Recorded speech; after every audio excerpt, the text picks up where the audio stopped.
Journalist Ramarao పైన దాడి చేసిన వారిని అరెస్టు చేయాలి.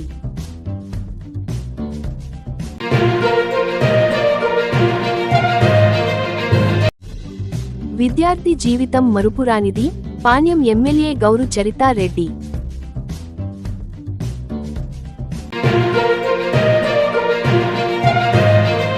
జాతీయ అంధత్వ నివారణ కార్యక్రమంలో భాగంగా ఆళ్లగడ్డ పట్టణంలోని గర్ల్స్ హైస్కూల్లో విద్యార్థులకు కంటి అద్దాల పంపిణీ చేయడం జరిగింది. 16 నెలలుగా మూలన పడ్డ చెత్త సేకరణ ఆటోలు ఈఎంఐ పెట్టకపోవడంతో జప్తు చేసేందుకు వచ్చిన ఫైనాన్స్ కంపెనీ.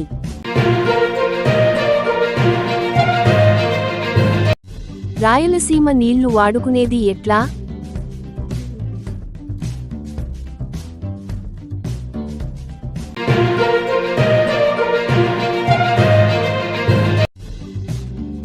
అంగన్వాడీల సమస్యలు పరిష్కరించండి. సిఇటియు.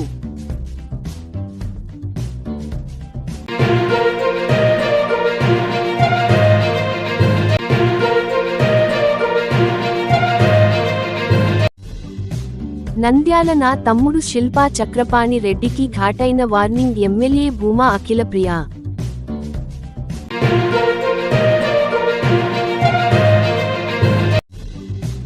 నంద్యాల డబ్బులు కట్టకపోతే టార్చర్ చూపిస్తా వీడియోలు పెడతా లోన్ యాప్లా బెదిరింపులు తిరిగి తట్టుకోలే.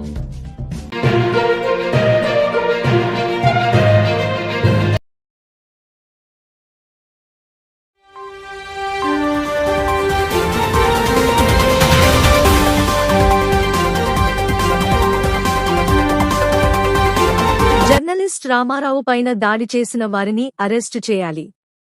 జర్నలిస్టులపైన భౌతిక దాడులను నియంత్రించండి. ముక్త కంఠంతో దాడులను ఖండించిన వర్కింగ్ జర్నలిస్టులు. రాష్ట్ర వ్యాప్తంగా జర్నలిస్టులపై జరుగుతున్న దాడులను ప్రింట్, ఎలక్ట్రానిక్ మీడియా వర్కింగ్ జర్నలిస్టులు తీవ్రంగా ఖండించారు.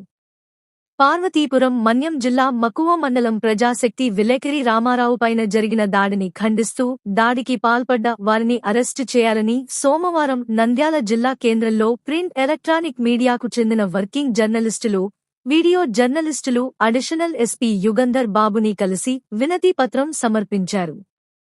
ఈ సందర్భంగా జర్నలిస్టులు రామారావుపై జరిగిన దాడిని అడిషనల్ ఎస్పీ దృష్టికి తీసుకెళ్లారు.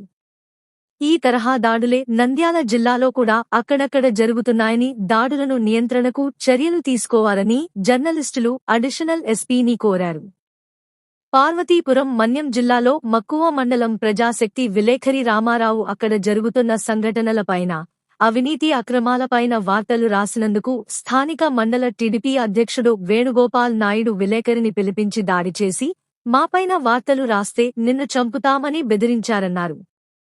తక్షణమే గల్ల వేణుగోపాలనాయుడు పై కేసు నమోదు చేసి అరెస్టు చేయాలని జర్నలిస్టులు డిమాండ్ చేశారు. ఒకవైపు ముఖ్యమంత్రి చంద్రబాబు నాయుడు జర్నలిస్టులకు రక్షణ కల్పిస్తామని, జర్నలిస్టులను స్వేచ్ఛగా వార్తలు రాసుకునేలా వాతావరణాన్ని కల్పించాలని, ఎక్కడ కూడా టీడీపీ నాయకులు, కార్యకర్తలు దాడులు చేయొద్దని ఒకవైపు చెప్తుంటే, మరోవైపు స్థానిక నాయకులు, ఎమ్మెల్యేలు జర్నలిస్టులను భయభ్రాంతులకు చేసి వారి ఆత్మస్థైర్యాన్ని దెబ్బతీస్తున్నారని ఆవేదన వ్యక్తం చేశారు. ఇప్పటికైనా జర్నలిస్టులపై దాడులు చేయడం మానుకోవాలని, స్వేచ్ఛగా నిర్భయంగా వార్తలు రాసుకునేలా జర్నలిస్టులకు అవకాశం కల్పించాలని, జర్నలిస్టుల రక్షణ కోసం దాడుల నియంత్రణ కమిటీని ఏర్పాటు చేయాలని జర్నలిస్టులు కోరారు. తదితరులు పాల్గొన్నారు. పార్వతీపురం మన్యం జిల్లాలో ప్రజాశక్తి విలేకరి రామారావు పైన టీడీపీ మండలాధ్యక్షుడు వేణుగోపాల్ నాయుడు అనే వ్యక్తి దాడి చేసినాడు. దాడి చేసి మా మంత్రి మీద వార్తలు రాసిన నెగిటివ్గా, మా టీడీపీ నాయకుల మీద రాసిన, ఏమన్నా అవినీతి మీద మా మీద రాసిన, నీ అంతు చూస్తాము, నీ ఇంటికి వచ్చి నిన్ను చంపుతామని విలేకరిని బెదిరించడం జరిగింది. అతని మీద భౌతికంగా దాడి చేయడం జరిగింది. ఆ దాడిని జర్నలిస్టులుగా రాష్ట్ర వ్యాప్తంగా ఈరోజు జర్నలిస్టులుగా ఖండిస్తున్నారు. ఇట్లా వార్తలు రాసే జర్నలిస్టుల మీద దాడులు చేయడం సరైంది కాదని ఈరోజు జర్నలిస్టులుగా ప్రతి జిల్లాలో ఎమ్మెల్యే, కలెక్టర్లను, ఎస్పీలను, డిఎస్పీలను కలిసి వినతి పత్రాలు ఇవ్వడం జరుగుతుంది. అందులో భాగంగా ఇక్కడ మన నంద్యాల జిల్లాలో ఏఎస్పీ గారికి కలిసి మెమరాండం ఇవ్వడం జరిగింది. అంతా జర్నలిస్టులు అన్ని పత్రికలకు సంబంధించి ఎలక్ట్రానిక్ మీడియాకు సంబంధించిన జర్నలిస్ట్ అందరూ కలిసి ఈరోజు ఇవ్వడం జరిగింది. మేము ఒకటే కోరుతున్నాము టీడీపీ నాయకులను, ఆ టీడీపీ కార్యకర్తలను కూడా, వార్తలు అనేది జనరల్గా రాస్తూ ఉంటారు, జరిగిన అక్రమాలపైనే రాస్తున్నారు తప్ప వ్యక్తిగతంగా మిమ్మల్ని టార్గెట్ చేసి రాయడం లేదు. కాబట్టి దీన్ని దృష్టిలో పెట్టుకోండి. మీరు కూడా సక్రమంగా పనులు చేయండి. మీ పనుల గురించి వార్తలు రాస్తారు. కాబట్టి మీరేదో అవినీతి అక్రమాలు పాల్పడుతుంటే ఆ వార్తలను రాస్తే మీరు దాడులు భౌతికంగా చేయడం అనేది ఇది కరెక్ట్ కాదు. జర్నలిస్టులు మీకు చాలా అవసరం. ఆ అవసరాన్ని మీరు ఉపయోగించుకోండి. ఇప్పుడు చంద్రబాబు నాయుడు జర్నలిస్టులకు మేలు చేస్తాం, జర్నలిస్టుల మీద దాడి చేయం, జర్నలిస్టులకు రక్షణ కల్పిస్తామని ఒకవైపు మీ అధినేత చెప్తూ ఉంటే మీరు ఇక్కడ కింది స్థాయిలో దాడులు చేయడం ఇది మంచి పద్ధతి కాదు. కాబట్టి ఇలాంటివి మానుకోండి. మన జిల్లాలో కూడా మొన్న శ్రీశైలం నియోజకవర్గం ఏరియాలో కొత్తపల్లిలో కూడా జర్నలిస్ట్ మీద, వార్తా విలేకరుల మీద ఇట్లా లోకల్ నాయకులు దాడి చేయడం జరిగింది. ఇట్లా ప్రతి చోట దాడులు జరుగుతున్నాయి. భయపడి వద్దండి, స్వేచ్ఛగా వార్తలు రాయనించండి. స్వేచ్ఛగా సమాజానికి జర్నలిస్టులు ఉపయోగపడేలా చేయాలని మేము కోరుకుంటున్నాం. కాబట్టి ఎవరైతే దాడి చేసినారో ఆ దాడి చేసిన వ్యక్తి పైన చర్యలు తీసుకోవాలా, అతన్ని కఠినంగా శిక్షించాలని మేము జర్నలిస్టులుగా కోరుతున్నాం. నా పేరు మౌలాలి, ప్రజాశక్తి స్టాఫ్ రిపోర్టర్, నంద్యాల.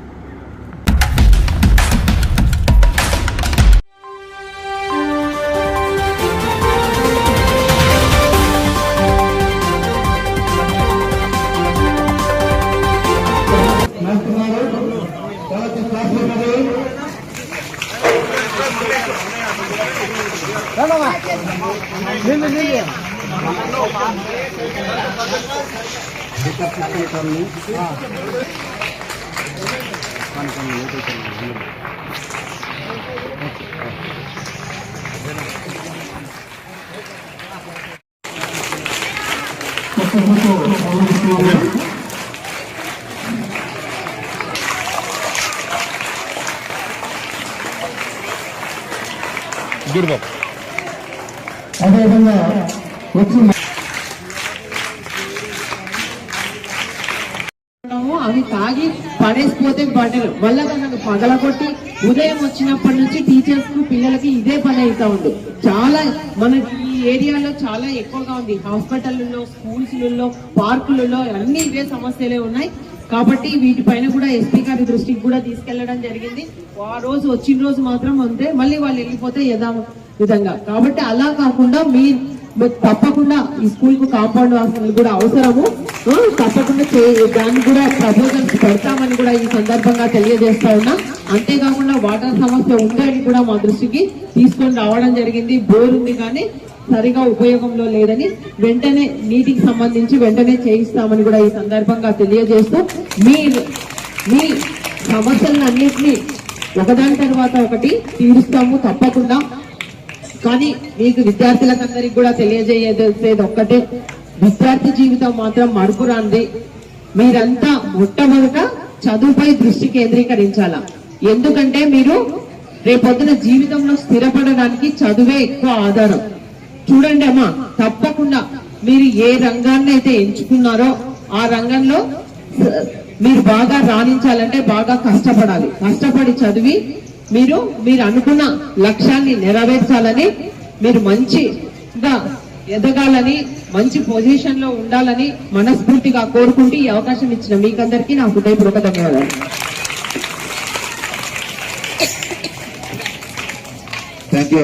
చంద్ర కార్యక్రమానికి ముఖ్య అతిథిగా వచ్చేసిన గౌరవ చిత్తమ్మ గారికి, అలాగే వేదిక పైన ఉన్న పెద్దలందరికీ, ఈ పాఠశాల టీచర్స్ అందరికీ, ఇక్కడ వచ్చేసిన పిల్లలందరికీ, ప్రతి ఒక్కరికి అందరికీ నమస్కారం. పిల్లలకు శుభోదయం. మనము స్వచ్ఛత గురించి, శుభ్రత గురించి మాట్లాడుకుంటున్నాము. పొద్దున్న లేచినాక మన ఇంట్లోనే చూస్తూ ఉంటాము, మన అమ్మ ఏం చేస్తుంది, ఇంట్లో క్లీనింగ్, ఫస్ట్ ఇంట్లో కసగొట్టడం, శుభ్రం చేసుకోవడం, ఆ తర్వాత మీకు వంట చేసి పెట్టడం, శుభ్రంగా మీకు అందరికీ స్నానాలు చేపించి ఉతికిన బట్టలు వేయడం, ఇలాంటి ప్రతి ఒక్కటి మన తల్లితో పాటే మనం నేర్చుకోవాలి. మన ఇల్లు ఎంతో శుభ్రంగా ఉందో అలాగే మన ఏరియా, మన కాలనీ, మన స్కూలు అన్ని శుభ్రంగా ఉండేలాగా చూసుకోవాలి. మనం ఉండేది వీకర్ సెక్షన్ కాలనీ, అంటే వెనుకబడిన తరగతులు అని ప్రతి ఒక్కరు అంటూ ఉన్నారు. అలా కాదు, మేము చాలా ముందున్నాము, మా ఏరియా చాలా పెద్దది, అలాగే మనకు రోడ్లు కానీ చాలా పెద్దవమ్మా. ఇప్పుడు మహేష్ గౌడ్ చెప్పాడు, చెట్లు నాటుకుందాం ప్రతి ఒక్కరం బర్త్డే రోజు అనేసి. ప్రతి ఒక్కరు వాళ్ళ బర్త్డే రోజు ఒక మొక్కను నాటుదాము, అలాగే ఆ చెట్లను పెంచుకుంటూ వెళ్దాము. అప్పుడైతే మన ఏరియా అంతా పచ్చదనంతో కలకలలాడుతూ ఉంది.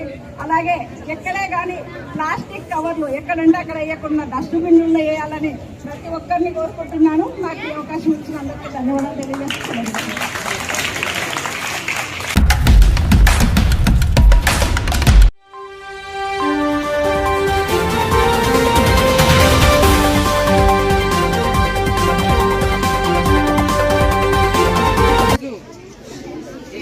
ఆలగడ్డ టౌన్లో గర్ల్స్ హై స్కూల్కి national programme for control of blindness అనే ఒక కార్యక్రమము ఈరోజు ఇక్కడ పెట్టడం జరిగింది. రాష్ట్ర వ్యాప్తంలో మొత్తం కూడా హై స్కూల్స్లో మరి గత నవంబర్లో అందరి పిల్లలకి కంటి చూపుకి సంబంధించిన టెస్టింగ్ చేసి మరి ఎవరికైతే సైట్ ప్రాబ్లము లేకపోతే ఇంకా కొన్ని కంటికి సంబంధించిన సమస్యలు ఉన్నాయో అవన్నీ కూడా ఐడెంటిఫై చేసి ఇక సైట్ ఉన్న వాళ్ళకి ఈ విధంగా స్పెక్స్ ఇవ్వడమే కాకుండా ఫర్దర్గా ఏదైనా వాళ్ళకి కాంప్లికేషన్ ఉంటే మరి నంద్యాలకి అదేవిధంగా సర్జరీ రూపంలో ఏదైనా ఉంటే అవన్నీ కూడా ఐడెంటిఫై చేసి మరి అటు మెడికల్ స్టాఫ్ కావచ్చు, ఎంఈఓ గారు కావచ్చు, అందరం కూడా కాంప్లికేషన్స్ ఏదైనా ఉంటే ఫర్దర్గా ఉచితంగా ఆపరేషన్లు చేపించి తల్లిదండ్రులకి ఇన్ఫార్మ్ చేసి ఉచితంగా ప్రభుత్వం తరపు నుంచి కూడా ఆపరేషన్లు చేపించి ఈ కంటి చూపుకున్న సమస్యలు ఇప్పుడు వస్తున్న జనరేషన్స్ లో చాలా ఎక్కువ అవుతున్నాయి. ఆఖరికి పుట్టిన పిల్లల దగ్గర నుంచి కూడా కొన్ని కాంప్లికేషన్స్ రావడం చూస్తున్నాం. కాబట్టి ఇప్పుడు చదువుకుంటున్న పిల్లల గవర్నమెంట్ హాస్పిటల్లో కూడా గవర్నమెంట్ స్కూల్స్ లో కూడా పిల్లలు ఎక్కడా కూడా ఇబ్బంది పడకుండా కూడా అన్ని విధాలుగా కూడా చర్యలు తీసుకోవాలా. వాళ్ళకి ఫ్యూచర్ లో అంటే చదువుతున్నప్పుడు క్లాస్ రూమ్స్ లో బోర్డు కనిపించకపోవడం దగ్గర నుంచి పుస్తకాలు చదువుతున్న దగ్గర నుంచి కూడా ఇబ్బందులు లేకుండా ఒక అవగాహన ప్రోగ్రామ్ కండక్ట్ చేయడం జరిగింది నవంబర్ లో. ఇప్పుడు మరి పిల్లలతో మేము ఇంటరాక్ట్ అవుతున్నప్పుడు కూడా మరి అదేవిధంగా డాక్టర్లు కూడా కొన్ని సలహాలు ఇవ్వడం జరిగింది. శుభ్రంగా పెట్టుకోవాలి చేతులు. మనం కళ్ళల్లో ఆ చేతులు అవన్నీ కూడా రబ్ చేస్తున్నప్పుడు దానివల్ల కూడా ఇన్ఫెక్షన్స్ రావడం వల్ల కూడా ఇబ్బంది కలుగుతుందని చెప్పి కూడా కొన్ని టిప్స్ ఇవ్వడం జరిగింది. అదేవిధంగా ఆహారం తీసుకున్న మనం కూరగాయలు ఎక్కువ తీసుకోవాలని చెప్పి కూడా అది కూడా కొన్ని అవగాహన టిప్స్ కూడా పిల్లలకి ఇవ్వడం జరిగింది. కాబట్టి ఈ కార్యక్రమం ఎన్డీఏ ప్రభుత్వం వచ్చిన తర్వాత చిన్న చిన్న జాగ్రత్తల దగ్గర నుంచి అటు రాష్ట్ర అభివృద్ధి వరకు అన్ని విధాలుగా కూడా అన్ని చర్యలు కూడా తీసుకోవడం జరుగుతుంది. ఎందుకంటే గతంలో కూడా ఆడపిల్లలు స్కూల్స్ కి రావాలంటే పిల్లల్ని పంపించాలంటే తల్లిదండ్రులు ఆడపిల్లలకి ఎందుకులే చదువు అనే దగ్గర ఆలోచన మార్చాలని చెప్పి ఎన్నో కార్యక్రమాలు గతంలో తెలుగుదేశం పార్టీ అధికారంలో ఉన్నప్పుడు చేయడం జరిగింది. ఆడపిల్లలకి సైకిల్స్ గతంలో సైకిళ్లు పంచడం దగ్గర నుంచి వాళ్ళకి ఆరోగ్య విషయం దగ్గర నుంచి స్కూల్ బ్యాగుల దగ్గర నుంచి అదేవిధంగా టెక్నికల్ గా గవర్నమెంట్ స్కూల్స్ లో ఎట్లా ఇంప్రూవ్ అవ్వాలనే దగ్గర నుంచి అన్ని విధాలుగా కూడా తెలుగుదేశం పార్టీ ప్రభుత్వంలో ఉన్నప్పుడే ఆ కార్యక్రమాలు చేయడం జరిగింది. ఇటువంటి కార్యక్రమాలు కేవలం కంటి చూపుకే కాకుండా ఇందాక మేము డిస్కస్ చేసినట్టుగా కూడా కలెక్టర్ గారితో మాట్లాడి అదేవిధంగా డెంటల్ కి సంబంధించిన అవగాహన కార్యక్రమాలు కూడా స్కూల్స్ లో పెడితే బాగుంటుందని చెప్పి కూడా మేము అనుకోవడం జరిగింది. సో అది కూడా తొందరలోనే స్టార్ట్ చేయించే కార్యక్రమాలు చేస్తామని చెప్పి కూడా సందర్భంగా తెలియజేసుకుంటూ స్టూడెంట్స్ అందరి తరపు నుంచి పిల్లలందరి తరపు నుంచి తల్లిదండ్రులందరి తరపు నుంచి కూడా ఎన్డీఏ ప్రభుత్వానికి మేము మా తరపు నుంచి కూడా చంద్రబాబు నాయుడు గారికి, లోకేష్ అన్న గారికి, సత్యప్రసాద్ గారు అందరికి కూడా మేము ధన్యవాదాలు తెలియజేసుకుంటున్నాం.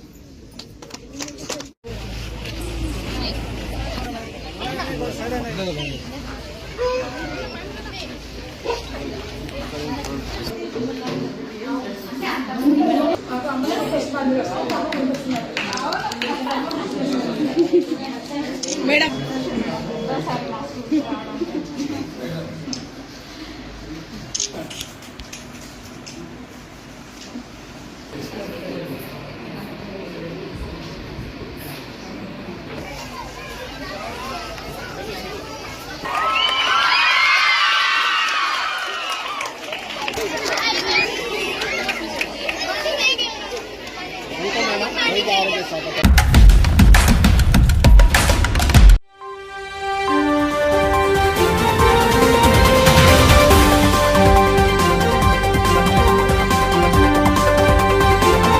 వైసీపీ ప్రభుత్వ పాలనలో ఇంటింటా చెత్త సేకరణ కోసం రాష్ట్ర వ్యాప్తంగా ఆటోలను ఏర్పాటు చేశారు. ఆటోలను నిర్వహించడానికి డ్రైవర్లకు సంబంధిత మున్సిపాలిటీ జీతాలు చెల్లించేది. కానీ ఆటో నిర్వహణకు రిపేర్లు చేయటానికి ఎటువంటి నిధులు కేటాయించలేదు. కొన్ని రోజుల పాటు తిరిగిన ఆటోలు రిపేరీకి రావటంతో వాటిని నిర్వహించటం భారంగా మారింది. దీంతో పాటు మున్సిపాలిటీ అధికారులు ఆటోల నిర్వహణపై ప్రత్యేక దృష్టి పెట్టకపోవటంతో ప్రస్తుతం ఆటోలు నిరుపయోగకరంగా మారాయి. నంద్యాల పట్టణంలో 42 వార్డులు ఉండగా 31 ఆటోలను ఏర్పాటు చేశారు. ఈ ఆటోల నిర్వహణ భారం కావటంతో వాటిని మున్సిపల్ కార్యాలయ ఆవరణంలో నిలిపివేశారు. గత 16 నెలలుగా ఆటోలను అందించిన ఫైనాన్స్ కంపెనీకి ప్రతి నెలా చెల్లించాల్సిన కంతులు, ఈఎంఐలు చెల్లించకపోవటం చర్చనీయాంశంగా మారింది. దీంతో ఫైనాన్స్ నిర్వాహకులు ఆటోల కోసం మున్సిపల్ కార్యాలయం చేరుకొని అధికారులతో చర్చించారు. ఆటో డ్రైవర్లకు 6 నెలలుగా ఎటువంటి వేతనం చెల్లించకపోవటంతో డ్రైవర్లు ఆవేదన వ్యక్తం చేస్తున్నారు. 31 ఆటోలపై 32,88,000 రూపాయలు బకాయి ఉందని తెలిపారు. మున్సిపాలిటీ అధికారులు స్పందించి చర్యలు తీసుకోవాలని వాహన డ్రైవర్లు కోరుతున్నారు.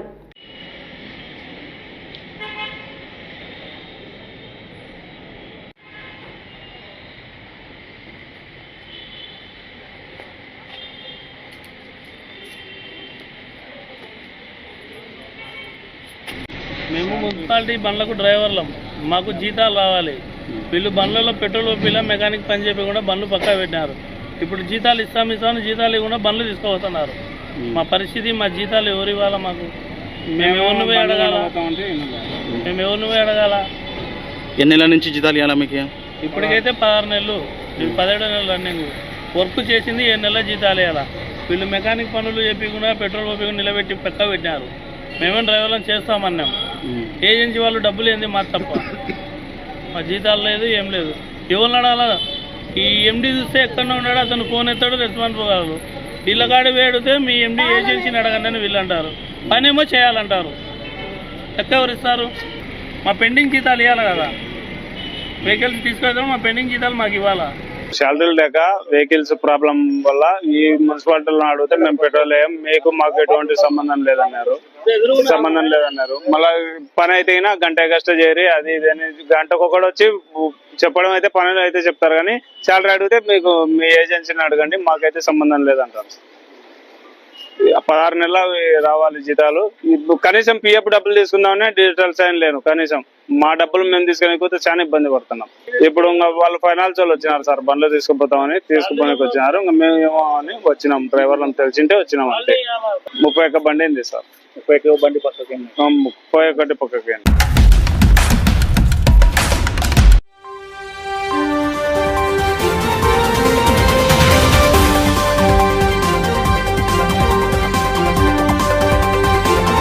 ఉన్నాయి, సముద్రానికి పోతూ ఉన్నాయి, భూములు ఉన్నాయి, పంటలు ఎండిపోతూ ఉన్నాయి, నీళ్లు గడిచిపోతూ ఉన్నాయి. కొన్ని బడ్జెట్లు ఏమైనా తక్కువ పెడుతున్నారంటే బడ్జెట్ చూస్తూనే ఉన్నారు, డబ్బులు ఖర్చు అయిపోతూ ఉన్నాయి, ప్రజల మీద వేస్తూనే ఉన్నారు.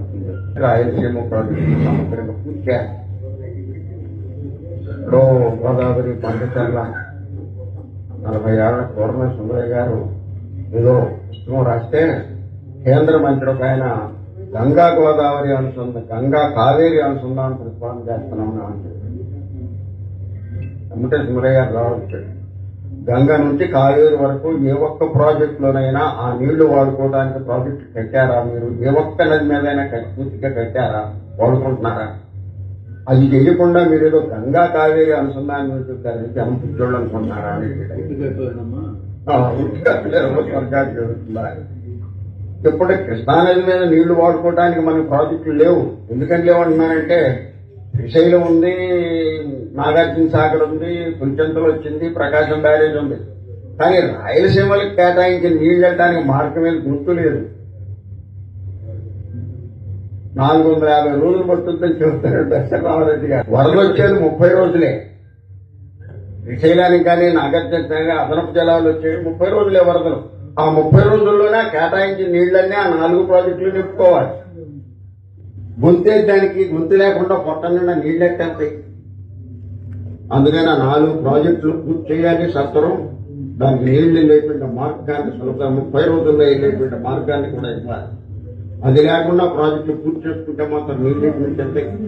ఇది తక్షణం చేయాల్సినటువంటి సమస్య. దీని మీద ప్రభుత్వం లగ్నం చేయాలి, దీన్ని ఎట్లా పూర్తి చేయాలి, ఛాలెంజ్గా తీసుకోవాలి. తీసుకోకపోతే పరిణామాలు ఎట్లా ఉంటాయో ఆలోచించాలి. ఇక ఇంకా ఉన్నాయి మెట్ట ప్రాంతాల్లో కూడా, పల్నాడు ప్రాంతాల్లో రాయలసీమకి నీళ్లు కృష్ణానదీ జలాలు ఎక్కువ వాడుకోవాలంటే వాడుకోవచ్చు. కానీ ఇక్కడ చింతలపూడి ఎత్తిపోతల పథకం, పల్నాటికి అవసరమైనటువంటి వైకుంఠపురం ఎత్తిపోతల పథకం పూర్తి చేస్తే ఈ మిగిలేటువంటి నీళ్ళని రాయలసీమలో శ్రీశైలంలో నుంచే తీసేసుకోవచ్చు సరాసరి. ఇక్కడ దాకా తీసుకొచ్చి ఇక్కడ నుంచి తీసుకెళ్ళటం కాదు, అక్కడ నుంచి దిగువ నీళ్ళు నుంచి దిగువ నుంచి ఎగువ నీళ్ళు ఇవ్వాలి. రెండు కావాలా, రెండు పద్ధతుల కాదు, అక్కడ నీళ్ళు అటే తీసుకోవడానికి అవకాశం. ఎగువ నుంచి నీళ్లు తీసుకోవడం తేలిక, దిగువ నుంచి నీళ్లు తీసుకోవడం తేలిక. అందుకని ఎగువ నుంచి వచ్చే నీళ్లు ఎక్కడా తీసుకొచ్చి గోదావరిలో నీళ్లు అక్కడా తీసుకుపోతామని చెప్పడం అంటే ఇది ఎట్లా చెప్తున్నారో నాకు అర్థం కావట్లేదు. అందుకని బనకచెర్ల లేదు, గోదావరి నీళ్లు బనకచెర్ల కాదు, సాధ్యమేది కాదు. దాన్ని పదే పదే ముందుకు నెట్టమంటే మనందరిని పిచ్చివాడని చేసి మనందరినీ దాని చుట్టూ చూపించే ఆ 4 ప్రాజెక్టులు అట్లాగే ఉంటాయి, చింతలు కూడా అట్లాగే ఉంటాయి, వైకుంఠపురం అట్లాగే ఉంటాయి. అవి చేయకపోయినా కానీ కాలక్షేపం చేయడానికి పనికొచ్చే చేస్తాను. మనం ఉంచిన పడకూడదు. రాష్ట్రంలో ప్రతి ఎకరానికి నీళ్ళన్నారు, ఒక పంటకైనా రాష్ట్రంలో పంటలు పండించుకోవాలి. ఆ పంటలు పండితే తప్ప ప్రాజెక్టుల అవసరం కూడా రాదు, మిగతా పరిశ్రమల అవసరం. అందుకని ఎన్ని సైమెంటేజ్ అని ముందు ప్రాజెక్టులు పూర్తి చేసుకోవాల్సిన అవసరం ఉంది. అందుకని ఆ నీటిని సమగ్రంగా అన్ని ప్రాజెక్టులు పూర్తి నేను చూశాను. నా దగ్గర డాటా ఉంది, 10 సంవత్సరాల డాటా ఉంది, అంతకుముందు డాటా కూడా ఉంది ఆఫీస్లో. ఈ 10 సంవత్సరాలు 65% ఖర్చు పెట్టారు. రాష్ట్ర విభజన తర్వాత దేశం కేటాయించిన డబ్బుల్లో 60%, 30% విడుదల చేయాలి. తర్వాత 5 సంవత్సరాల్లో 52% విడుదల చేశారు. పోటీ పడి 52% విడుదల చేస్తే అందులో సగం డబ్బులు అడ్మినిస్ట్రేటివ్ ఖర్చు అయిపోతుంది పనిచేయడానికి.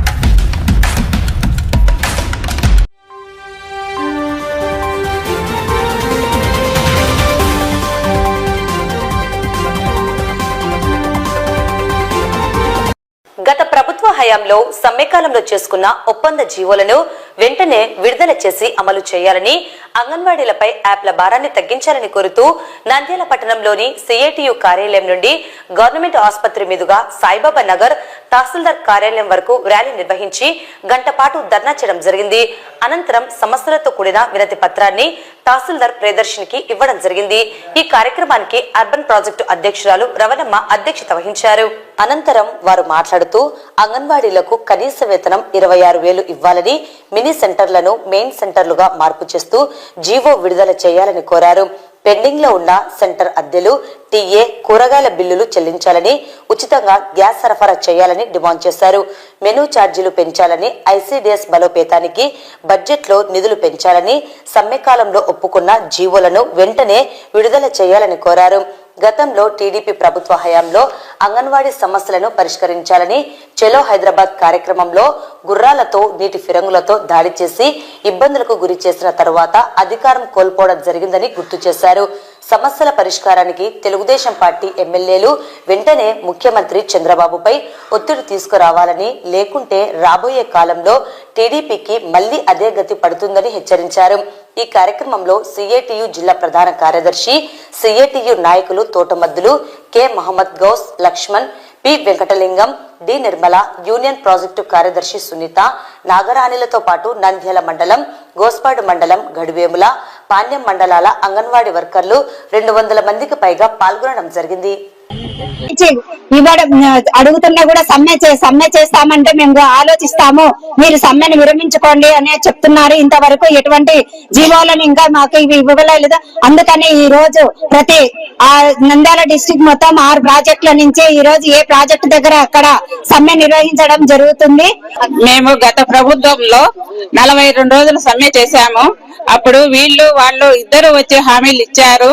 మాకు మా మినిట్స్ లో మాకు జీతాలు పెంచుతామని రాసినారు, కానీ అవి ఏమీ నెరవేర్చలేదు.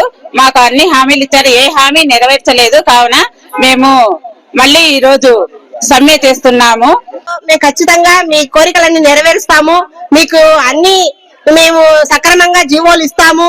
ఈ ప్రభుత్వం కంటే మేము అన్ని విధాలా మీకు చేదోడు వాదోడుగా ఉంటామని చెప్పి హామీలు ఇచ్చారు. వచ్చి 9 నెలల కాలమైన కూడా ఏది పట్టించుకోవడం లేదు. ఏది వచ్చిన తర్వాత మరి మేమైతే ఇప్పుడు చాలా సఫర్ అవుతున్నాము. ఒక యాప్ మీద ఒక యాప్ తీసుకొస్తున్నారు. మరి సెంటర్లలో యాప్లతోనూ సతమతం అయిపోతున్నాము.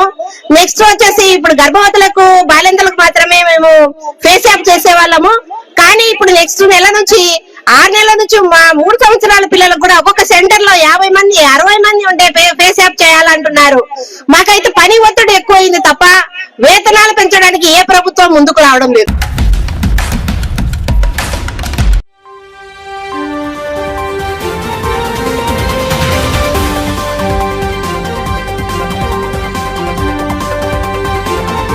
మర్చిపోలేదు. నా తమ్ముడు చక్రపాణి పాపము ఇంకా ఆయన మీద తప్పుడు కేసులు పెట్టారని ఆయన ఇంకా ఏదో ఊళ్ళో ఉన్నాడు. ఇంకా కేసులు పెట్టలా, ఇంకా మొదలు పెట్టలా. ఆయన చేసిన అరాచకాలు, వాళ్ళు చేసిన అన్యాయాలు, వాళ్ళు చేసిన ఘోరాలు నేరాలు ఇంకా మేము బయటికి తీయకముందే ఆయన పాపం స్పందిస్తున్నాడంటే రేపు పొద్దున తీసిన తర్వాత ఆయన పరిస్థితి ఏంటనేది కూడా మాకు కూడా చూడాలని అనిపిస్తుంది. ఎందుకంటే శిల్పా చక్రపాణి అనే వ్యక్తి రైతుల దగ్గర నుంచి, మహిళల దగ్గర నుంచి, ఆఖరికి ఉద్యోగస్తుల దగ్గర నుంచి ప్రతి ఒక్కరిని కూడా ఇబ్బంది పెట్టి మోసం చేసి అన్యాయం చేసిన వ్యక్తి. ఈ రోజు తెలుగుదేశం పార్టీ అధికారంలోకి వచ్చిన తర్వాత చంద్రబాబు నాయుడు గారు తప్పుడు కేసులు పెట్టండి, లేదంటే వైసీపీ నాయకుల్ని టార్గెట్ చేయండి, ఒకవేళ ఆయన కానీ ఆ ఆలోచన ఉండి చిన్న కనుసైగ చేసినా కూడా ఇప్పటికే వైసీపీ నాయకులు ఈ రాష్ట్రం వదిలేసి వెళ్ళిపోయేవాళ్ళు. ఇప్పుడు కూడా క్రమశిక్షణ, పద్ధతి, ప్రజలు, రాష్ట్రం అభివృద్ధి, పరిశ్రమలు, ఉద్యోగాలు ఇంకా ఈ దిశలో మేము ఆలోచిస్తున్నాం కాబట్టి వైసీపీ నాయకులు ఇంకా బయట తిరగలుగుతున్నారు. లేదంటే వీళ్ళు రాష్ట్రానికి ప్రజలకి చేసే అన్యాయాలకి ఈ పార్టీకి ఎప్పుడో తెలుగుదేశం పార్టీ నాయకులు బుద్ధి చెప్పేవాళ్ళు. ఇంకా మేము మంచితనంతో ఉన్నాం కాబట్టి వాళ్ళు చేసిన నేరాలన్నీ కూడా పక్కన పెట్టి ఇప్పుడు వాట్ నెక్స్ట్ మనం ప్రజలకు ఏం చేయాలని చెప్పి మేము ముందుగా వెళ్తున్నాం కాబట్టి ఇంకా వీళ్ళు బయట తిరగలుగుతున్నారు. కేసీ కెనాల్ ని బూట్ చేసి ఏ విధంగా రైతులని 7,000 ఎకరాలకి నీళ్లు లేకుండా చేస్తున్నాడు ఆళ్లగడ్డలో. నంద్యాలలో ఆ విధంగానే కేసీ కెనాల్ బూట్ చేసి వీళ్ళ నాయన ఏమన్నా ఇచ్చినాడని చెప్పి అనుకున్నాడేమో, వాళ్ళ అన్న ఏమన్నా చెప్పినాడేమో గాని కేసీ కెనాల్ అంటే వాళ్ళ సొంత అనుకొని ఎగడబడితే ఆడు బూడ్చుకుంటూ రియల్ ఎస్టేట్లు చేసుకుంటున్నాడు. శిల్పా వెంచర్ లో గతంలో కూడా చెప్పినాం, శిల్పా వెంచర్ లో ఒక మైనర్ అమ్మాయి ఎస్సీ ఒక పాపని మానభంగం చేసి ఆ అమ్మాయిని హత్య చేస్తే ఆ బాడీనే బయటికి రానియకుండా పోస్ట్ మార్టం రిపోర్ట్ ని తారుమారు చేసేసి ఒక ఇన్వెస్టిగేషన్ జరుగుతున్న ఒక మర్డర్ కేసులో ఆ బాడీని కాల్చేస్తారు. మామూలుగా అయితే పూడుస్తారు, ఎందుకంటే ఫర్దర్ ఇన్వెస్టిగేషన్ కోసం పనికొస్తుంది, డిఎన్ఏ టెస్టులకు ఏదైనా కావాలని చెప్తే దాన్ని పూడుస్తారు కదా, కాల్చరు. అట్లాంటిది వైసీపీ ప్రభుత్వంలో ఆ విధంగా కాల్చి ఆ ఎవిడెన్స్ అంతా కూడా లేకుండా చేయాలని చేయడం జరిగింది. ఈ చక్రపాణి వాళ్ళ సొంత డ్రైవరే లింగాపురంలో ఒక ముస్లిం మైనార్టీ మహిళని వాళ్ళ డ్రైవరు మానభంగం చేసి ఆమెని హింసిస్తుంటే కేసు పెడితే దానికి స్పందించడం ఈ చక్రపాణి. ఇట్లా ఎన్నో చేసిన వీళ్ళు తప్పుడు కేసుల గురించి వీళ్ళు మాట్లాడుతుంటే నిజంగా ప్రజలందరూ కూడా నవ్వుతున్నారు. అసలు ప్రజలు మీకు ప్రతిపక్ష హోదా కూడా ఇవ్వలేదు. మీరు వైసీపీ నాయకులు మీరు ప్రశ్నించడానికి మాట్లాడడానికి కూడా మీరు పనికిరారు అని మిమ్మల్ని పక్కన పెట్టింది మేము కాదు, ప్రజలు. సో మీరు వచ్చి బయటకు వచ్చి ఏం మాట్లాడినా ఏం మొత్తుకున్నా ఏం చేసినా కూడా ఈ రోజు కూడా చక్రపాణి గారు, నా తమ్ముడు చక్రపాణి వైసీపీలో ఉంటూనే తెలుగుదేశం పార్టీ వాళ్ళతో మాట్లాడతాడు, తెలుగుదేశం పార్టీ వాళ్ళతో మంత్రాలు చేస్తాడు, తెలుగుదేశం పార్టీ వాళ్ళ దగ్గర నుంచి ప్రొటెక్షన్ తీసుకుంటాడు, జనసేనకి పోవడానికి ప్రయత్నాలు చేస్తాడు లోపల. వీళ్ళు వైసీపీ నాయకుల గురించి, వైసీపీ పార్టీ గురించి ఈయనకి ఎంత ఉందనేది కూడా మా అందరికి కూడా తెలుస్తుంది. సో వీళ్ళు అధికారం లేకపోతే వీళ్ళు ఉండలేరు అన్నదమ్ముళ్ళు. అధికారంలో ఉంటేనే పనులు జరుగుతాయి వీళ్ళకి తెలుసు, అధికారంలో ఉంటేనే వీళ్ళ రియల్ ఎస్టేట్ వెంచర్లు కాపాడుకోవచ్చు. అందుకే తనకలాడుతున్నారు ఇప్పుడు, ఏం చేయాలో అర్థం కాక. తెలుగుదేశం పార్టీలో అటు లోకేష్ అన్న గారు కావచ్చు, మేము కావచ్చు, మిగతా నాయకులు కూడా అడ్డుకుంటున్నారు. ఇంకా మిగిలిపోయింది జనసేన. ఆడ కూడా ప్రయత్నాలు చేస్తున్నాడు. కాదని చెప్పమనండి నా తమ్ముడు చక్రపాణిని. సో వైసీపీ నాయకులు తమ్ముడు చక్రపాణి కూడా ఈ రోజు మాట్లాడేది అవాస్తవాలు. ఆయనని ఎవరు టార్గెట్ చేయలేదు.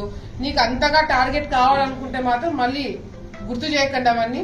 మేమందరం కూడా అభివృద్ధి బాటలో నడుస్తున్నాము. మీరు ఏదైనా అట్లా మీరు కలెక్టర్ దగ్గరికి ఎస్పీ గారి దగ్గరికి వెళ్ళి తప్పుడు కేసులు పెడుతున్నారంటే మాత్రం డైవర్ట్ అంతా అయ్యి వాళ్ళు మీ దగ్గరికి వస్తారని చెప్పి మీరు ప్రతిపక్ష హోదా లేకుండా ఇప్పుడు ఉన్నారు కాబట్టి హైదరాబాద్ లో రియల్ ఎస్టేట్లు చేసుకోండి, వెంచర్లు చేసుకోండి.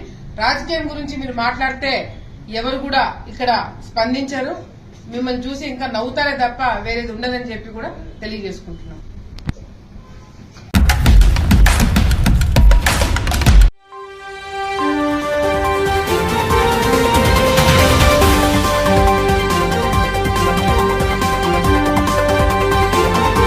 సయ్యద్ అమీర్ బాషా అడ్వకేట్ను. నిన్ననే ఒక క్లయింట్ మనకు ఒక కంప్లైంట్ ఇవ్వడం జరిగింది. విషయం అంటే ఇప్పుడు మనం రోజు చూస్తున్నాం సైబర్ నేరాలు అనేసి. మన క్లయింట్ వచ్చేసి మంచి విద్యావంతుడు, మేధావి అన్నీ ఉండి కూడా పప్పులో కాలేశాడు. ఒక ఇన్స్టాగ్రామ్లో లోన్ యాప్ దాని మీద క్లిక్ చేసి తనకు సంబంధించిన మొత్తం ఇన్ఫర్మేషన్ అంతా వాళ్ళకి పంపించామంటే పంపించాడు. దానికి కానీ వాళ్ళు 9,000 రూపాయలు ఈయనకు లోన్ పంపించారు. 6 డేస్కే 10,000 కట్టమని దానికి ఒక అమ్మాయి అంటే ఆ ఇన్స్టాగ్రామ్ ఎవరైతే లోను క్లిక్ చేసుకున్నారో పంపించిన వాళ్ళు అమ్మాయి టార్చర్ పెడుతూ నీ డ్యూ డేట్ అయిపోయింది 10,000 కట్టాలని చెప్పి అన్నారు. అప్పుడే నానంటే లేదు కట్టాల్సిందే, లేదంటే మీకు టార్చర్ చేస్తాం, రకరకాల టార్చర్ చూపిస్తామని భయపించడం జరిగింది. ఈ అబ్బాయి భయపడేసి ఆ క్లిక్ చేసిన దానికి అమౌంట్ పంపిస్తే పోవడం లేదని చెప్తే లేదు ఆ నెంబర్ కాదు ఇంకా ఈ నెంబర్ చెప్పేసి చెప్పడం జరిగింది. దానికి 10,000 కట్టేశాడు. ఎందుకు తలకాయ నొప్పి అనేసి. ఎందుకంటే వాళ్ళు ఆ విధంగా టార్చర్ చేశారు. నీ కాంటాక్ట్స్ వాళ్ళందరికీ కూడా నీ గురించి బ్యాడ్ ప్రాపగండా చేస్తాము, నీ ఫొటోస్ అన్ని మా దగ్గర ఉన్నాయి, దాన్ని న్యూడ్ చేసి పంపిస్తామని భయపించే లోపల సరే నాకు వివాహం కాలేదు, ఏదన్నా సమస్య వస్తే ఎట్లా అనేసి అతను పంపించడం జరిగింది. అప్పటికే ఆమె క్లోజ్ చేసేసింది. తర్వాత ఇంకొక అతను రంగంలోకి వచ్చేసాడు, లైన్లోకి వచ్చి ఏమై అమౌంట్ పంపలేదు, పంపుతావా లేదా అనేసి అతను టార్చర్ చేశాడు. ఏది పంపించాను కదా అంటే లేదు నువ్వు పంపలేదు, నువ్వు పంపకపోతే నీ టార్చర్ ఏదో చూపిస్తాను, నువ్వు ఈ రోజు సాయంత్రంలో పంపలేక బాగుండదు చెప్పి చెప్పడం జరిగింది. ఇంకా లేని పరిస్థితుల్లో తర్వాత ఎస్పీ ఆఫీస్కి వెళ్ళి సైబర్ క్రైమ్ వాళ్ళని కలిస్తే వాళ్ళు దానికి పరిష్కారం చూపించారు. కాబట్టి అందరికీ ప్రతి ఒక్కరికి నేను విన్నవించుకునేది ఏమంటే ఇన్స్టాగ్రామ్లో కానీ ఫేస్బుక్లో కానీ ఆన్లైన్లో కానీ ఎవరైనా మీకు డబ్బులు ఇస్తారంటే మీరు దయచేసి ఎటువంటి క్లిక్ చేయడం కానీ దాన్ని తీసుకోవడం కానీ చేయకండి. ఇవన్నీ మోసం. మనకు పరిచయం ఉన్న వాళ్ళ దగ్గర డబ్బులు తీసుకోవడమే మనకు ఎంతో కష్టం తీస్తుంది. అలా పరిచయం లేని వాళ్ళకి తీసుకుంటే వాళ్ళు ఇంకొక 1,00,000 కట్టినా కానీ ఇంకా మీకు డబ్బులు కట్టమని అంటారు కానీ అంతకంటే ఏం చేయలేరు. దీంతో మానసిక క్షోభతో చాలామంది ఆత్మహత్య కూడా పాల్పడుతున్నారు. కొంతమంది అయితే నాకు ఫోన్ చేసి ఇటువంటి కూడా గతంలో 2 కేసులు చేయడం జరిగింది. కాబట్టి దయచేసి వన్స్ అగైన్ రిక్వెస్ట్ చేయమంటే ఏదైనా కూడా ఆన్లైన్లో జాబ్స్ ఇస్తామని కానీ ఆన్లైన్లో లోన్స్ ఇస్తామని కానీ ఇన్స్టాగ్రామ్ కానీ ఇంకా ఏదన్నా సరే పరిచయం లేని వ్యక్తి డబ్బులు ఇస్తామంటే దయచేసి తీసుకోవడం కానీ ఎటువంటి చోట సంతకాలు చేయడం కానీ క్లిక్ చేయడం కానీ చేయగానే నేను మన అందరికీ కోరుతున్నాను.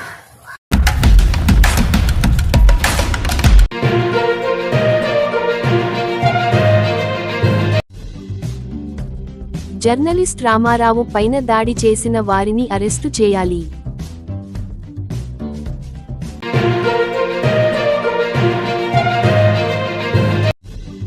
విద్యార్థి జీవితం మరుపురానిది, పాణ్యం ఎమ్మెల్యే గౌరు చరితారెడ్డి.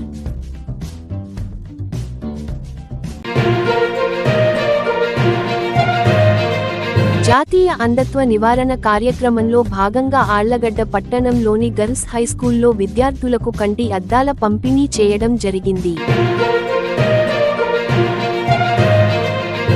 16 నెలలుగా మూలన పడ్డ చెత్త సేకరణ ఆటోలు ఈఎంఐ పెట్టకపోవడంతో జప్తు చేసేందుకు వచ్చిన ఫైనాన్స్ కంపెనీ.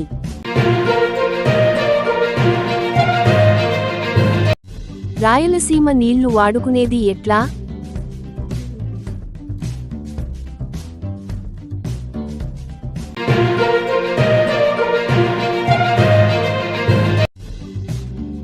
అంగన్వాడీల సమస్యలు పరిష్కరించండి. సిఇటియు.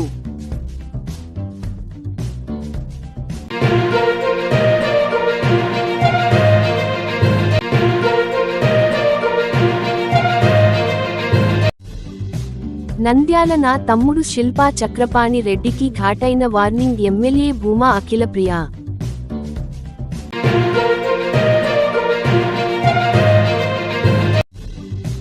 నంద్యాల డబ్బులు కట్టకపోతే టార్చర్ చూపిస్తా వీడియోలు పెడతా లోన్ యాప్లా బెదిరింపులు తిరిగి తట్టుకోలే.